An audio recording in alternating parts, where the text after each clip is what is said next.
here at 300 Wall Street in the Municipal Court Council Chambers. First item of business tonight is to approve the minutes of our last meeting. Do I have a motion for approval? I'll make that motion. Do I have a second? I'll second. All those in favor? Aye. All those opposed? The ayes have it. First item on the docket tonight is FI 2022-17. This is a request to rezone to S1 Services District for approximately 3.09 acres, tax map ending 2808, 5 Tall Pines Road. And I will recuse myself from this for the appearance of a conflict of interest. Thanks, sir. All right, first we will hear from our applicant, Derek Popham.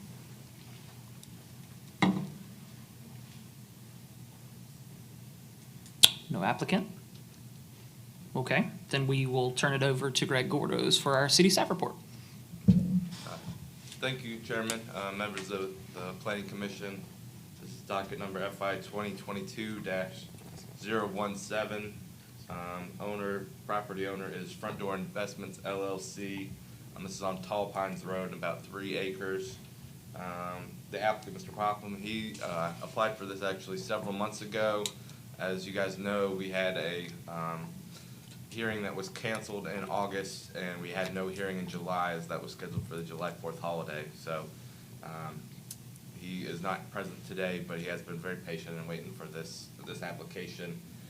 The request is to rezone a parcel that is currently zoned C2 commercial to S1 service district, which is a district established as a transition between commercial and industrial properties. It's a fairly unique shaped property. It was a former moonshiner's garage. It's wedge-shaped right at that intersection, and its closest neighbor is the Fox Hill Industrial Park. So most of the property on this road is either zoned commercial or industrial. This is currently, again, zoned commercial, and the request is for S1 Service District. The purpose for this request is specifically for the land use of outdoor storage. We discussed this before. We've shored up some of our commercial zoning to exclude things such as storage or other heavy industrial uses from the commercial district to make our main thoroughfares and gateway corridors more aesthetically pleasing, and putting things like outdoor storage exclusively in industrial or service zone areas. The use of the actual garage is a permitted use under C2, but the request to have outdoor storage and freight, vehicles, and other storage uses in this fenced-in property is not currently permitted in C2, and thus the applicant is seeking S1. Again, this is located on the corner of Green Pond Road and Tall Pines.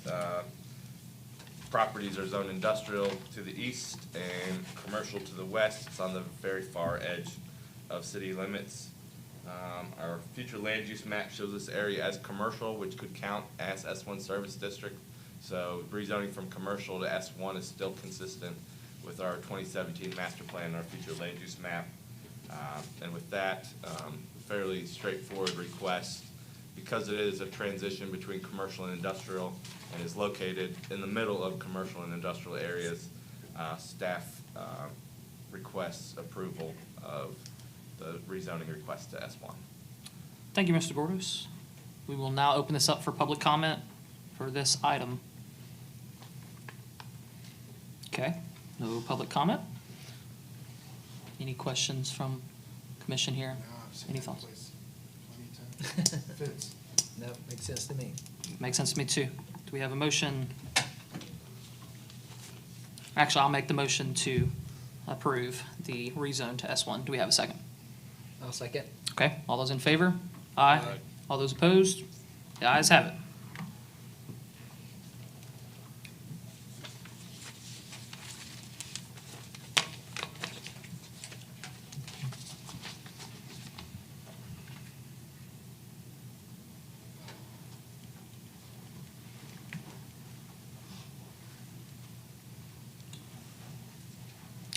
All right, the second item on our docket tonight is FI 2022-024.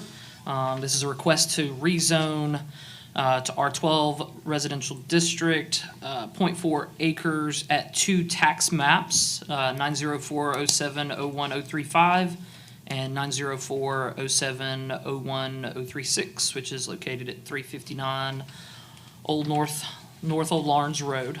The applicant will hear from David Shiflett.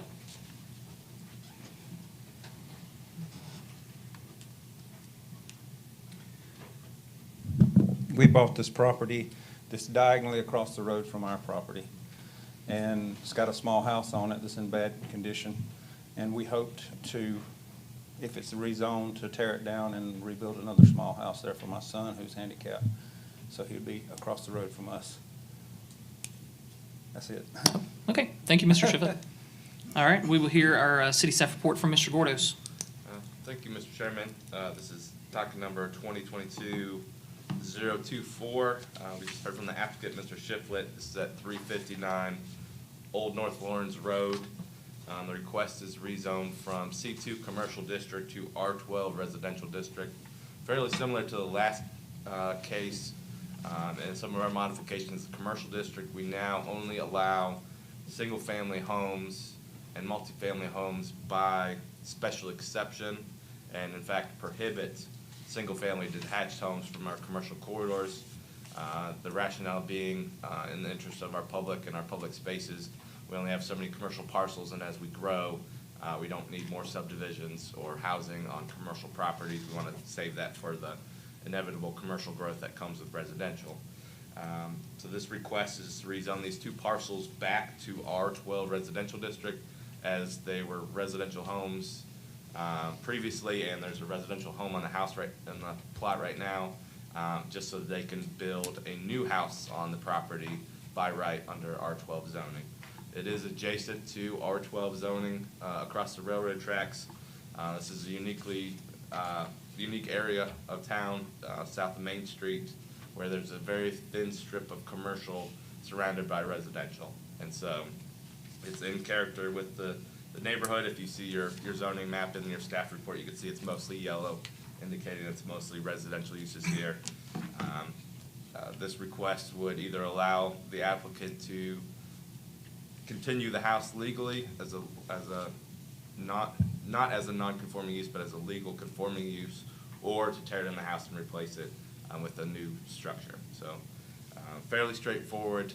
Staff recommends approval of rezoning these two tax parcels at Old North Lawrence Road to R12 residential. Thank you, Mr. Gordos. We will open this up for public comment for this docket item. Okay, seeing none. Any comments from the commission or questions? Nope, none. Seems straightforward to me. Yep. All right, do we have a motion? I'll make a motion to approve as residential, R12. I will make the second. All those in favor? Aye. All those opposed? The ayes have it. All right, moving on to docket FI 2022-029, and this is a major change to the Woodside Village Plan Development, approximately 45.54 acres, tax map ending 0302 at Diamond Tip Boulevard. We'll hear from our applicant, Blackstock Development.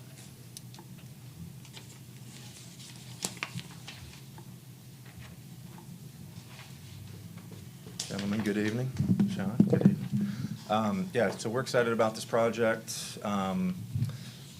What we're requesting is increase in density to the multifamily component of this project, simply helps with the economics of the project, if we're being honest. I think originally we're at 90 plus or minus units that were approved inside of the original PD. I think we're increasing that to up to 150, although our current plan calls for, I think, 131. So we're seeking approval on that. Excited to get a project underway in the great city of Fountain Inn. Thanks, sir. Appreciate it. We will now hear our city staff report from Mr. Gordos. Chairman, members of the commission, this is 2022-029. The applicant's Blackstock Development, and there's actually two property owners for this property. Mr. James Surendra, and then actually the city of Fountain Inn was or is in the process of being the other property owner for this land. So this is the site of the old Woodside Mill, which was torn down in the early 2000s. Obviously, there's been a significant amount of redevelopment throughout the Greenville area in regards to mill villages and actual old mill structures.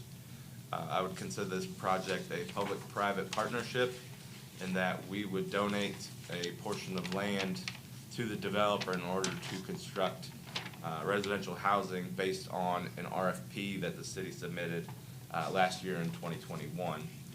So the city sought bids on how to redevelop this property. It's zoned as a planned development and has been for some time in anticipation of a project exactly like this, where we would redevelop the old mill site for housing. And the city has some governance over that for two reasons. One, the partnership of owning the land, and two, the actual zoning of the property with the city's intent to have a mill type of structure to replace the old Woodside Mill. So in our RFP, we had images of the old mill, what the character we're looking for, and some of those images, kind of character boards, have been included in your staff report to show what the intent of the applicant is.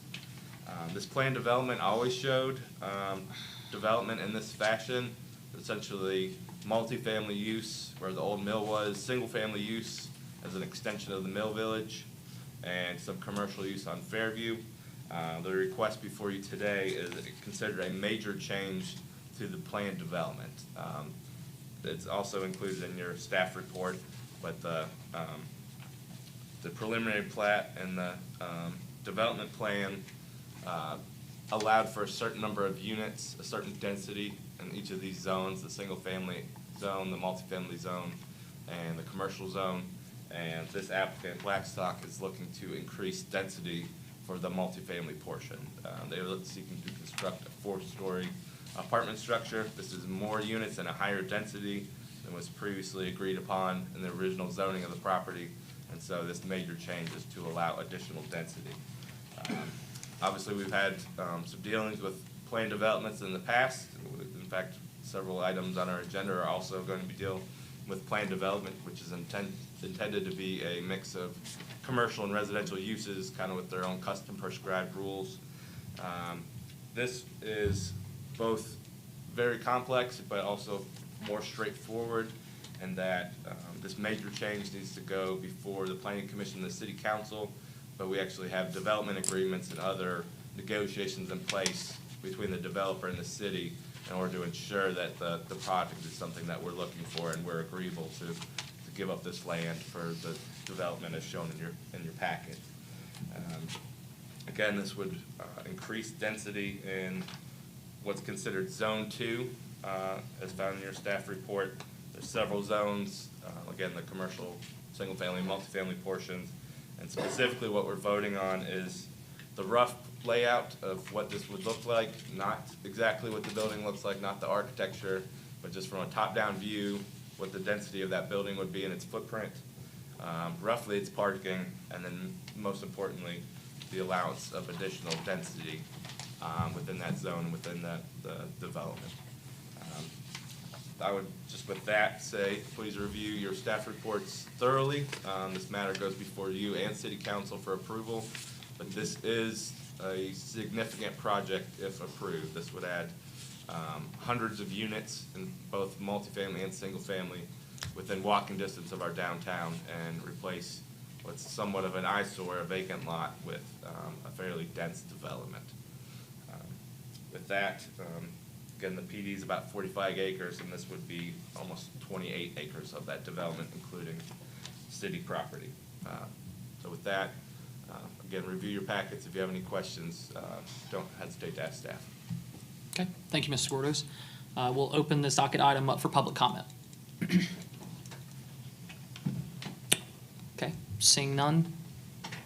Anything from the commission? Greg, things as far as sidewalks, I read through here, it talks about some potential walking paths. Will that all be flushed out better at the subdivision advisory committee?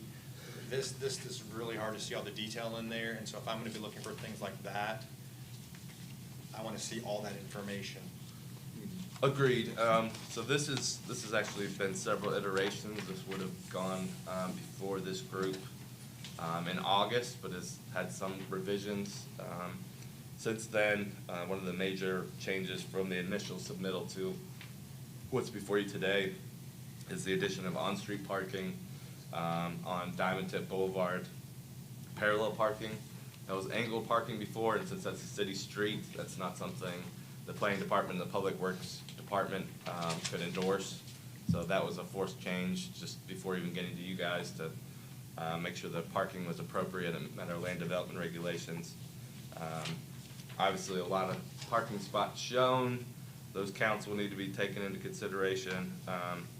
But then just the fact that Zone 3 would be single-family houses and would be an actual subdivision, this would come back before you as a major subdivision to ensure those changes. So the last kind of anecdotal evidence, this is part of the Woodside Connector area, so where we intended to have the Swamp Rabbit Trail and public amenities. The city's invested a good deal of money on Diamond Tip Boulevard and other public infrastructure in this area. As part of land development regulations, they need to build sidewalks on any frontage, et cetera, just like any other development. So the developer, at their expense, will need to build those sidewalks along Diamond Tip. The connections to the actual Swamp Rabbit Trail or just the walking trails that exist right now, those are not clearly denoted on the map. That's something we would want to investigate further. Obviously, they've expressed interest, and we have a mutual interest of having good connections to the trail. But that's not what is shown on this zoning document. This is more of a zoning change than the true development plan for the area. Just when the development plan comes back, I'm excited to see those details. Those are gonna be important to me as I sit looking at those, just to make sure we have all that kind of connectivity there. Yeah, absolutely. And some of those character boards, you know, they show brick, metal, other materials, but they don't show exactly what the building looks like. That's something that many boards and commissions and public bodies will need to review before it's done. Great. Any other questions or comments? Okay, do we have a motion? I'll make a motion to approve. I'll make the second. All those in favor? Aye. Aye. All those opposed? Ayes have it.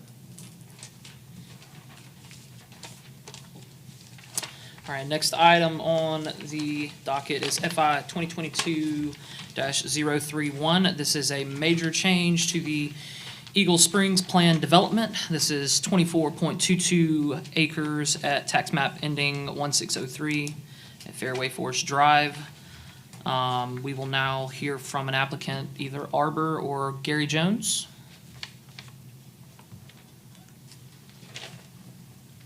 Good evening, how y'all doing? Good.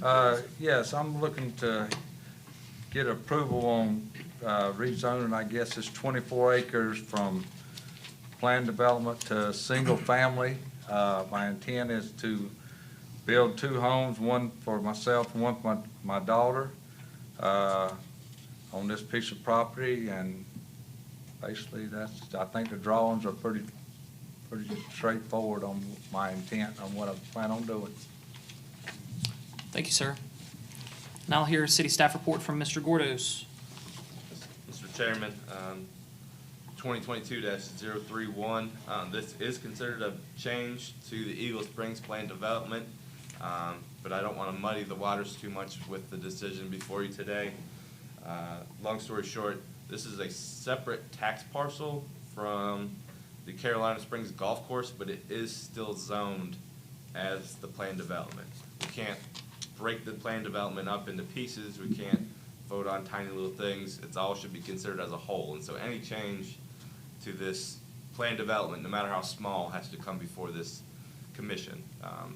Why this parcel is subdivided off, can't tell you. But it's a separate parcel of land. It's been is scheduled to be sold to Mr. Jones here to build 2 residences, and so it has to be voted on by this body. It would still be voted. It still would be considered part of the plan development, but as some of the exhibits in your packet show, there were plans for additional development up in that area. While this isn't considered a major change in terms of the densities increasing, it is a significant change from the original intent of the Carolina Springs Golf Course and the redevelopment of that area. And so Mr. Jones is just looking to build 2 houses on this one lot, separating it from 1 lot to 2. That's considered a minor subdivision. Normally such a administrative function would never come before the planning commission, but again, because it's part of the plan development, we have to review this in order to approve it, because what this essentially means is by building these two houses, this is not going to be developed the way that the preliminary plat and some of the previous documents by Arbor Land Design show. So there's not going to be an extension of a subdivision, there's not going to be a cul-de-sac, the access point is actually changing. It would just be a driveway off of Fairway Forest Drive, which is pretty much a driveway right now. But it would limit future development on the Carolina Springs Golf Course if this parcel is taken and subdivided into two houses. Okay. I really don't want to get in the details of Carolina Springs Golf Course. I don't think that would be appropriate for the request that's at hand. So I would just ask that you consider Mr. Jones' request to build two houses on this individual tax parcel rather than build any kind of subdivision or development proposal as originally shown in the Eagle Springs plan development. Thank you, Mr. Gordos. We'll now open this up for public comment for this docket item. Okay, seeing none. Before we do board discussion, I'm going to go ahead and make a motion that we table this item. There's a lot of things that are happening with this that need to be discussed and fleshed out before the commission officially makes a formal decision. Do I have a second? I'll second. All those in favor? Aye. All those opposed? Item has been tabled. All right, we will move on to FI 2022-032. This is the subdivision report for Aberdeen Towns. This is 8.7 acres, tax map 904-02-01-002, Nash Street. I did, yeah, I did. Nobody signed up? No, no. Okay, I mean, no one raised their hand? Okay. Continuing with this docket item, this is the Aberdeen Towns on Nash Street. And we will hear from our applicant, Beeson Development.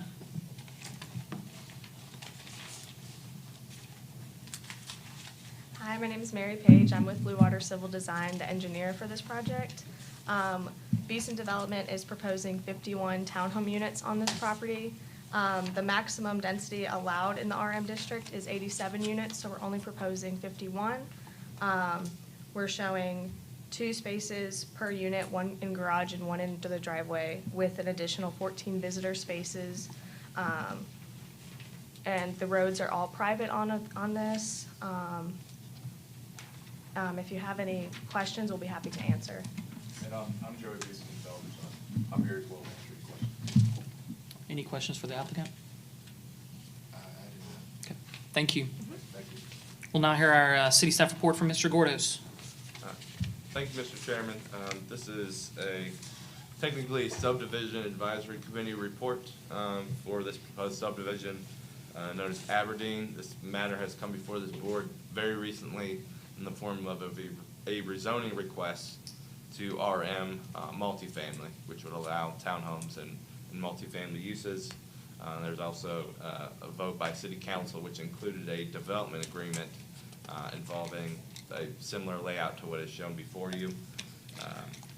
This property is served by Fountain Inn Fire Department, Greenville Water, and Fountain Inn Public Works, so it's mainly city utilities for this property. Since it's in Lawrence County, it doesn't technically go to Greenville County's Subdivision Advisory Committee, but our Public Works and Fire Department, as well as the utilities, were notified and asked to provide comment. I'll summarize Public Works and Fire's comments briefly, but they're relatively minor and can be imposed as conditions on this development. So this is the townhome developments located on Gen 3 Avenue and Nash Street, across from the South Chase subdivision.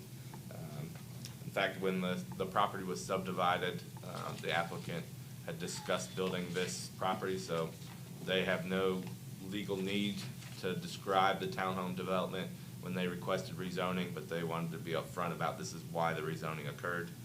So that site plan is before you. It would provide on 6 acres, approximately 51 townhome units. The Fountain Inn Board of Appeals, after the rezoning, granted a variance for this property to allow the setbacks be reduced from 30 feet to 20 feet, which is unfortunately fairly common for a townhome project. they don't have much of a front yard, so it's not as much of an issue in terms of parking and other impacts when you reduce the front setback for a townhome development. What they did comment on was the need for parking for guests or other folks, since their parking is accommodated by one on-street space and one garage space. And so the major change between when the Board of Zoning Appeals looked at this and you guys are looking at it now is the addition of several off-street, well, technically on-street parking spaces at 90-degree angles. The fire department's comments were just that there's a 20-foot emergency access. Basically, any development over 5 acres needs multiple forms of connectivity. They denoted the emergency access. Our fire department requested that they provide additional documentation that their fire truck will have enough support to that road, so whether pavers or other supports, they'd like to see some engineering documents at that stage to show that their fire truck will be able to cross that emergency access to Gen 3. And then staff's main comment is, as you can see on this proposal, the internal roads have sidewalks, the perimeter roads do not. Waiving sidewalk requirements is not something this planning commission typically endorses. And so we suggest that this preliminary plat be updated to reflect the sidewalks on Nash Street and Gen 3 Avenue as required by our land development regulations.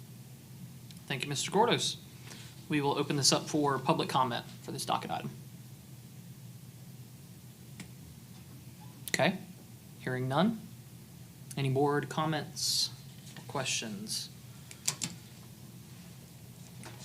Sidewalks are important. Yep. I was waiting for the sidewalk. It meets the zoning, what Greg says there. I agree to 2 points. I don't have other comments. Okay. I'm good with having to have sidewalks updated on there too. That's not a problem for me. Okay, do we have a motion? I'll make a motion to approve with 2 clauses. One, having documentation for the fire department of the emergency access support, and then their sidewalks are shown and installed on Nash Street and Gen 3. Do we have a second? I second that, yeah, I was gonna Good. say that. All those in favor? Aye. Aye. All those opposed? The ayes have it.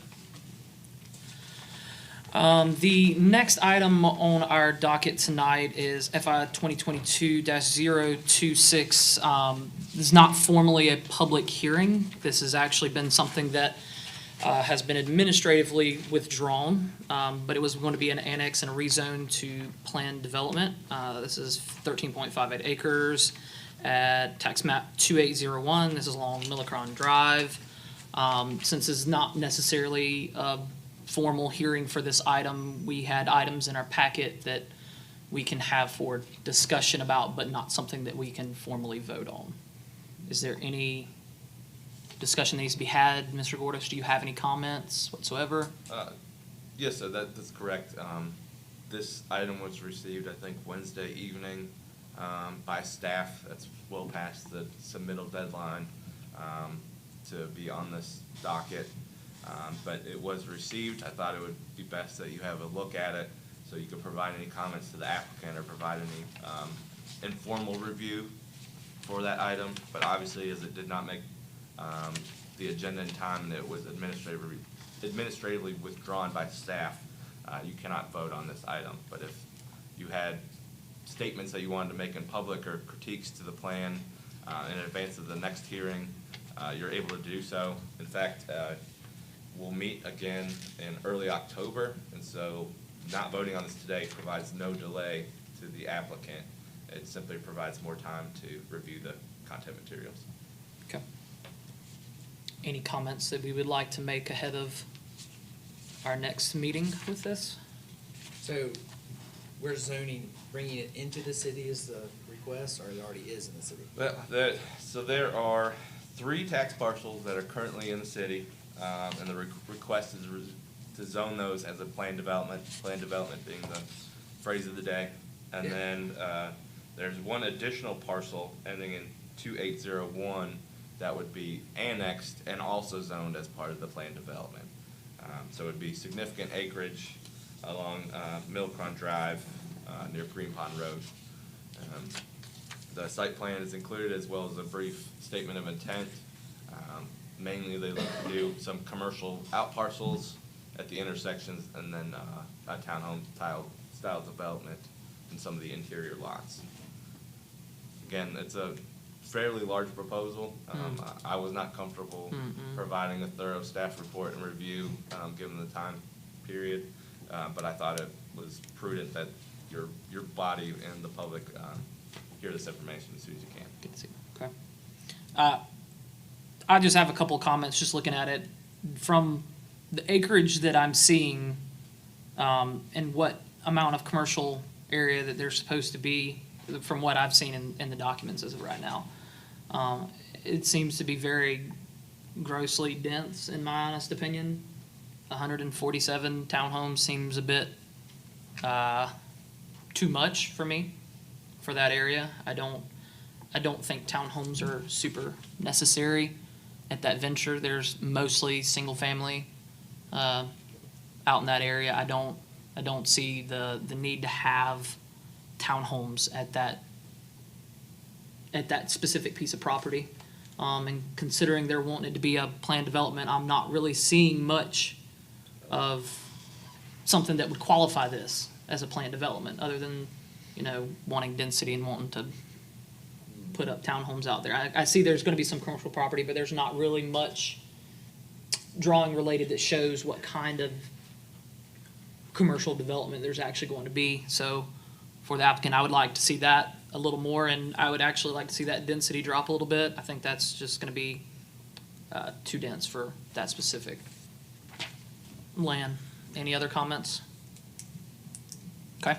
All right, seeing none, we will move on to our next agenda item, which is a simple request for the Planning Commission to waive LDR Section 9.4 sidewalks. That says the Fountain and Planning Commission may waive this requirement as part of the development plan if it finds that the sidewalks will not be used present or future. And this is located approximately 3 acres, tax map ending 1600 at 207 Craig Street.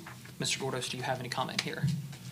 Yes, so this request is to waive the sidewalk requirement specifically for Parsons Street, as shown in your exhibit of how the property would be subdivided.